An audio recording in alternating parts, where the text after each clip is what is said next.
You're listening to the Jewish Entrepreneur Podcast with Debbie Sasson, episode 104. Welcome to the Jewish Entrepreneur Podcast. I'm your host, Debbie Sasson. I went from being a financial advisor, author, and chronic under-earner to building my business to six figures as a financial planner and money mindset coach, and then onto multiple six figures as a full-time money and business coach. I help entrepreneurs create money-making businesses and build wealth using sales and money mindset strategies and in alignment with authentic Jewish values.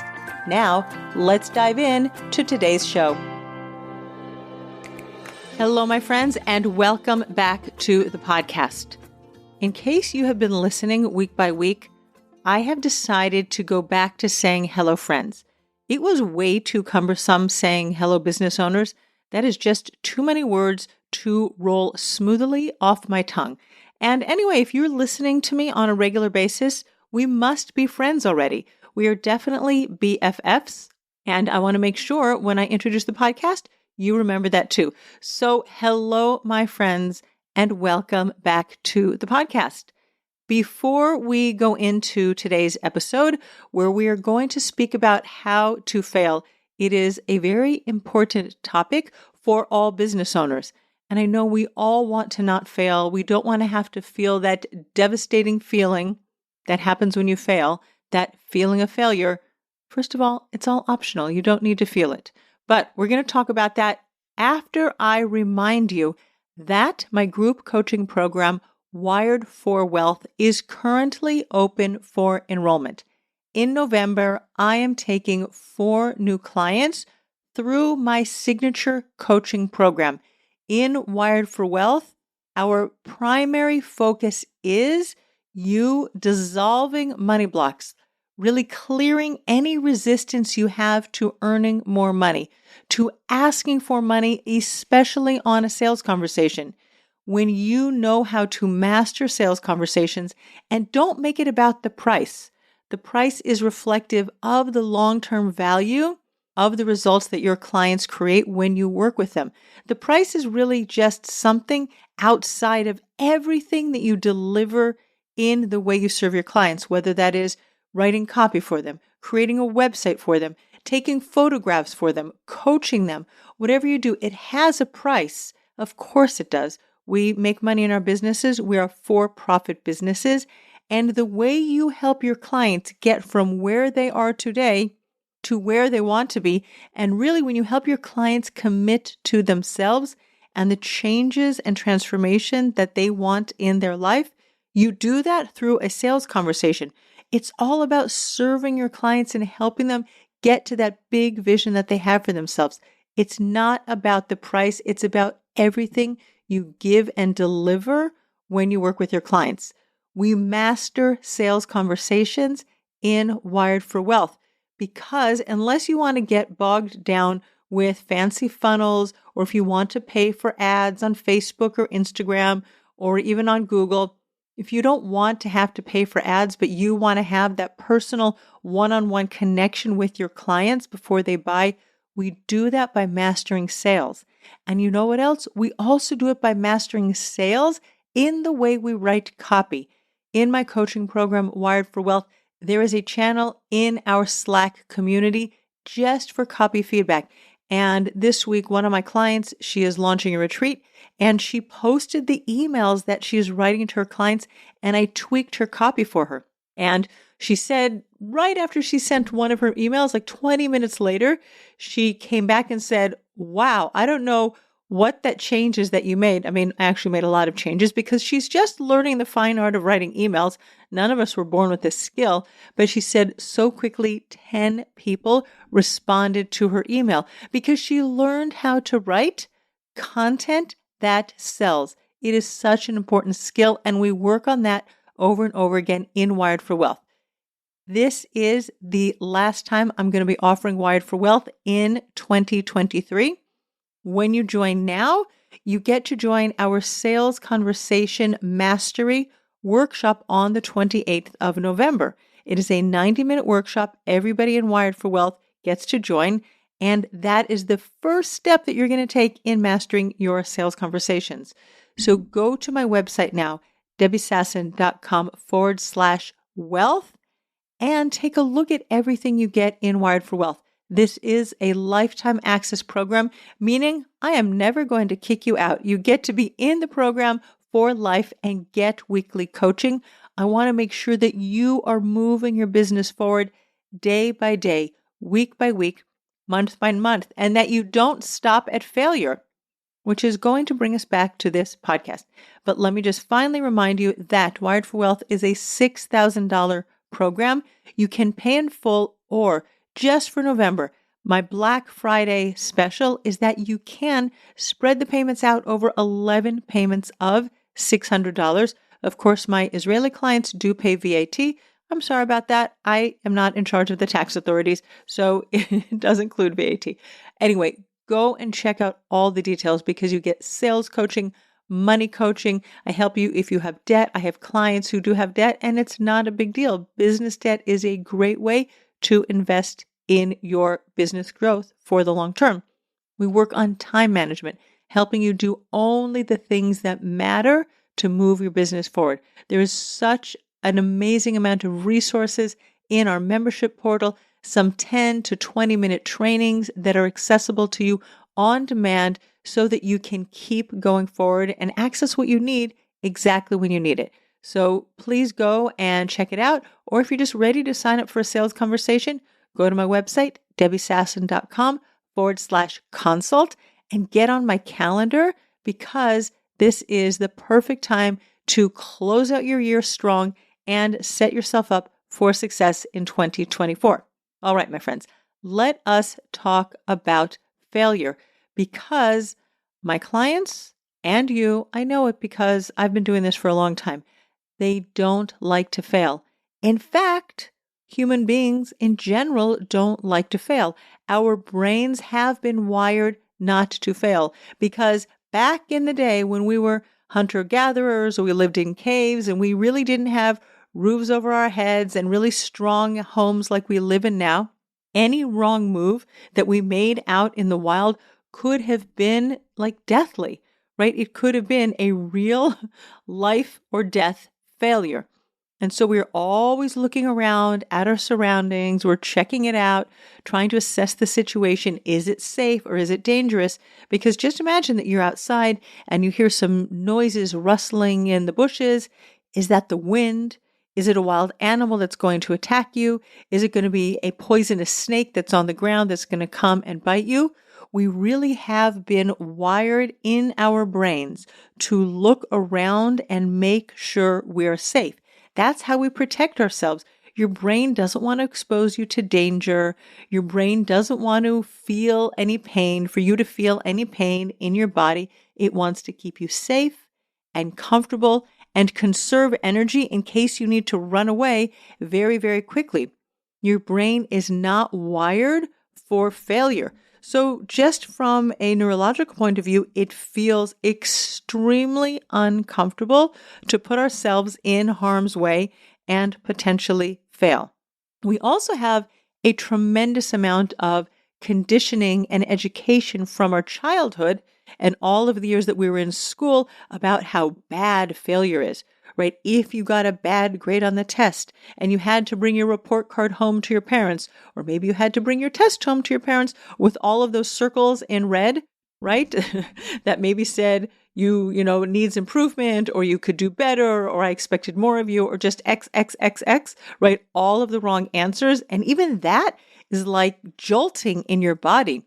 When you see the test with your teacher's remarks on it and even telling you, oh, you should be able to do better next time. And maybe your parents also had a reaction to failures on your tests. And so you have this message that has been wired into your mind that it is unsafe to fail because maybe your parents are going to be very disappointed with you, your teachers. Maybe you're not going to be able to graduate and go up to the next class. Maybe you won't move from elementary school to high school. You'll have to stay back a year. Or maybe you won't graduate high school with honors, top grades, whatever it is, and you won't get accepted into a good college or university. we put so much emphasis.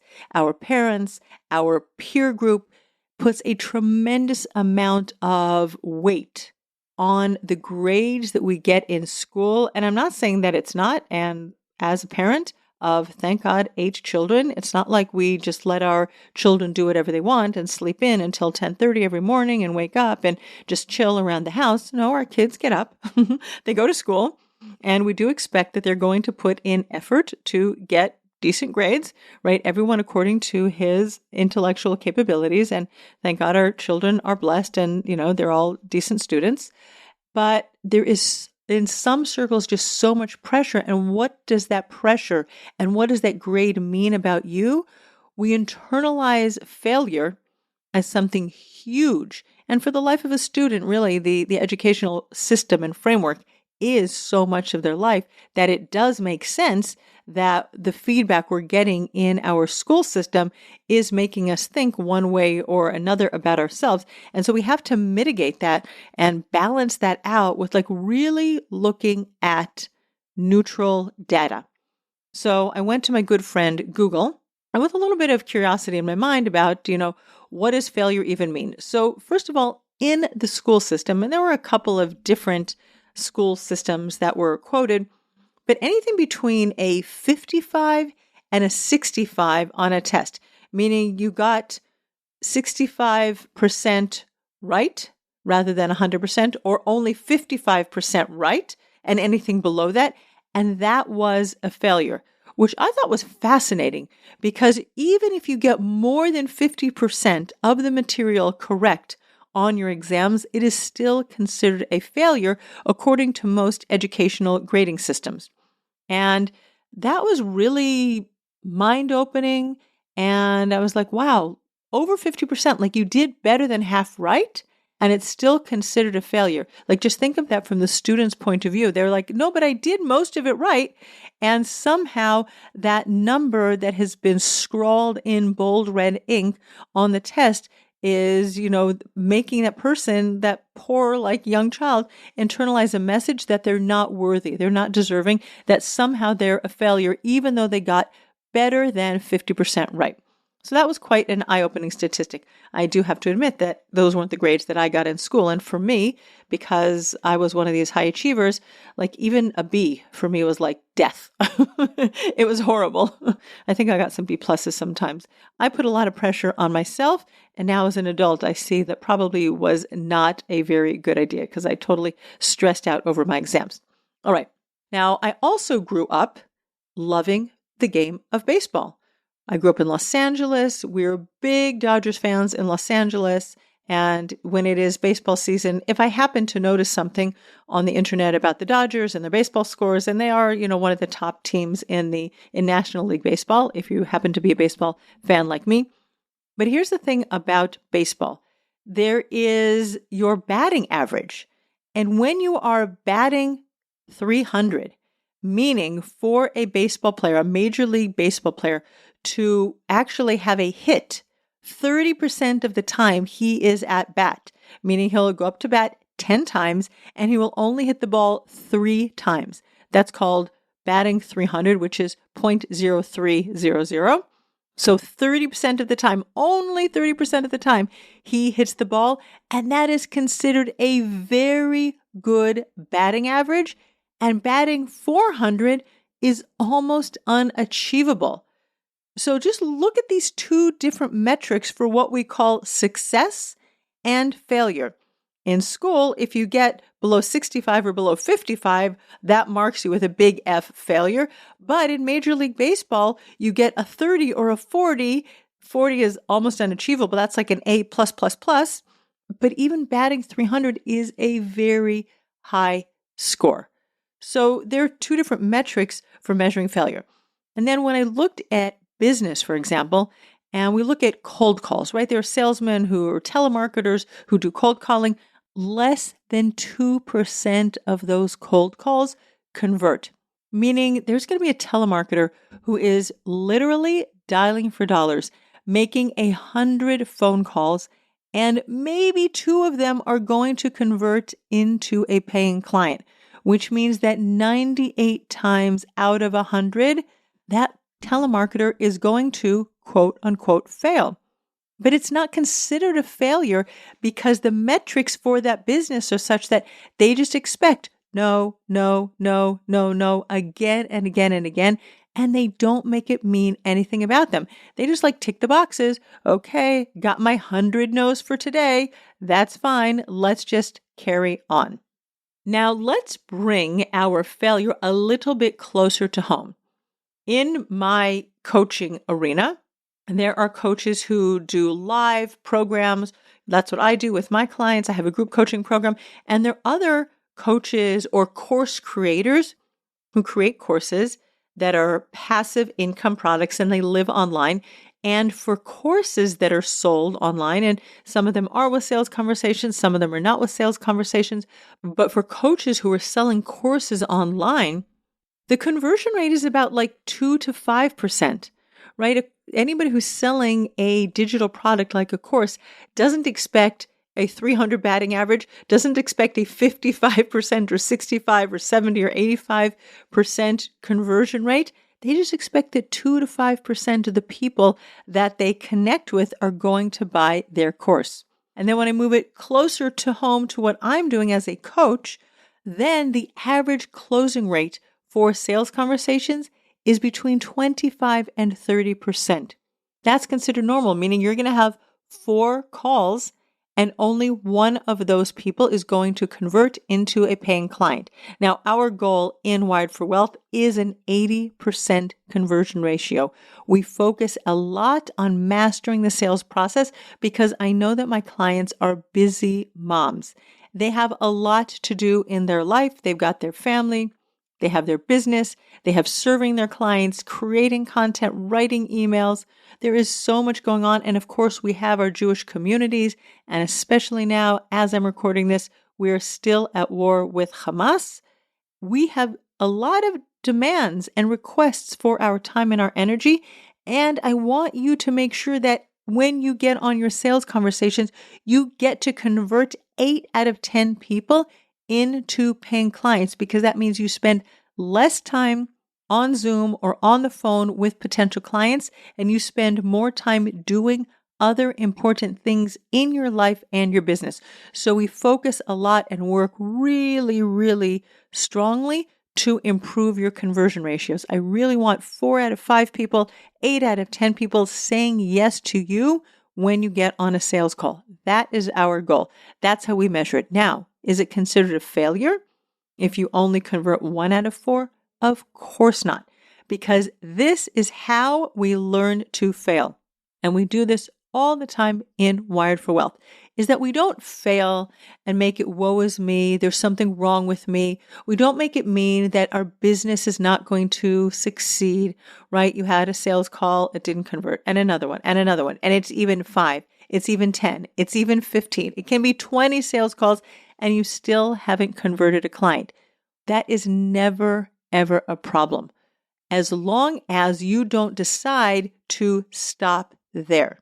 We have an expression in Hebrew, Kol zman shehaner dolek, efshar letaken. As long as the candle is burning, there is still time to fix things. And that is how you fail, is that you have a sales conversation that doesn't result in a paying client, and you look at what happened. You have time there, litaken, to fix things, to really go through in your mind, on paper, look at the recording. What happened? What did you say? What did she say? How did the sales conversation progress? Where were you not focused on the needs of the client? Where were you not focused on exactly how to diagnose their problem?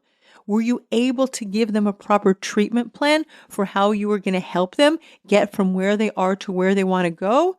Did something come up with the objections to money? Was there an objection to time? What was it that happened during your sales conversation that resulted in a no?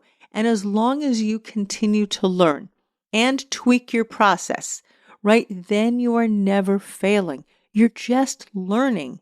And that is how to fail. And that is a very important mindset shift that you want to have when something doesn't work according to your plan. First of all, we always have to remember that God has a plan for us, and that plan is going in the background. Even when we, as human beings, think that the plan should be working out differently, we have to remember that He has a plan for us, and our job is to put in the effort in our business where it matters.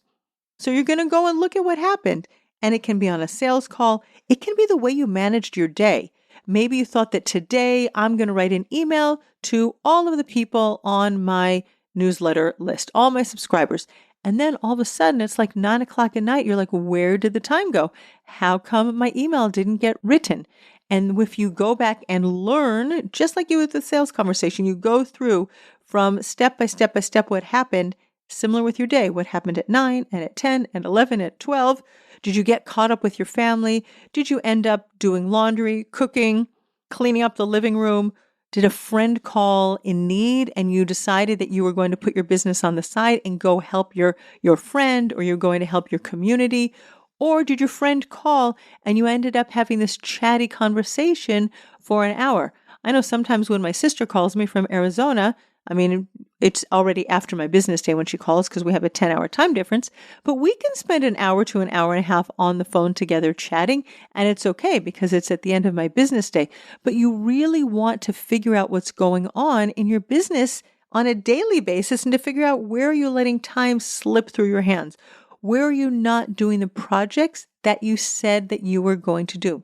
And this is something that we work on in Wired for Wealth, is making sure that you have a calendar that you can stick with. Do you need to be planning an entire day to be working on your business when you're not meeting with clients? Or for your rhythm, for your energy, is it better for you to work 2 hours every single morning from, let's say, 9 to 11, and then you're going to take a break. You might spend a couple of hours doing some work around the house, and then you're going to spend another 2 hours or 3 hours in the afternoon. And I did this week with one of my clients, and she wanted to figure out how she was going to enroll a certain number of clients by the end of the year, right? We have 6 weeks left as I'm recording this. And I was like, yeah, what's your plan? And she immediately said, I have to commit to 2 hours every morning in my business. Like, she knew that if she let it drag on and she went and got distracted by all the other things that she could potentially get distracted with, her business was going to be put at the end of the to-do list. Your business is not a to-do list. Your business is how you serve your people. Your business is how you make money to take care of your family. Your business is important. You have gifts, God-given gifts, and you have to make sure that you are putting time every day or almost every day into your calendar to show up in your business. If you just let it go and you're like, well, it didn't happen today, maybe tomorrow, and you're like fuzzy about your commitment to your business, that is how you fail, but really fail. Especially if you let it go on day after day after day and you're just in this like low value state of mind and you're not producing anything and thinking about your clients, you're not creating anything, that is how you fail. But when you are showing up daily and you're looking at what happened and figuring out what went wrong and how you can tweak it for tomorrow, that is really how you create success through failure.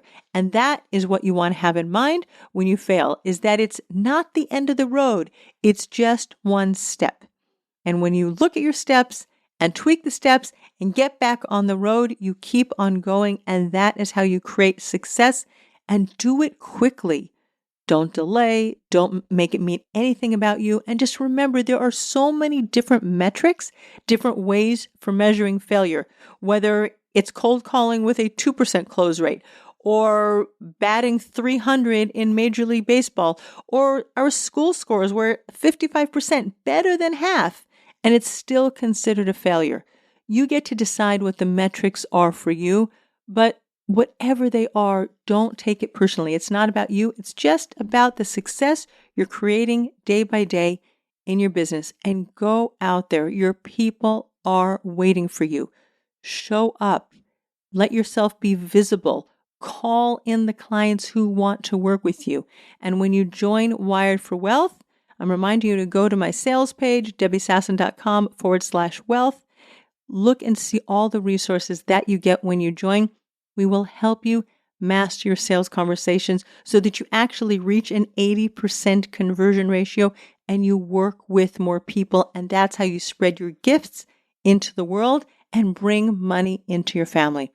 All right, my friends, thank you so much for listening in to today's podcast.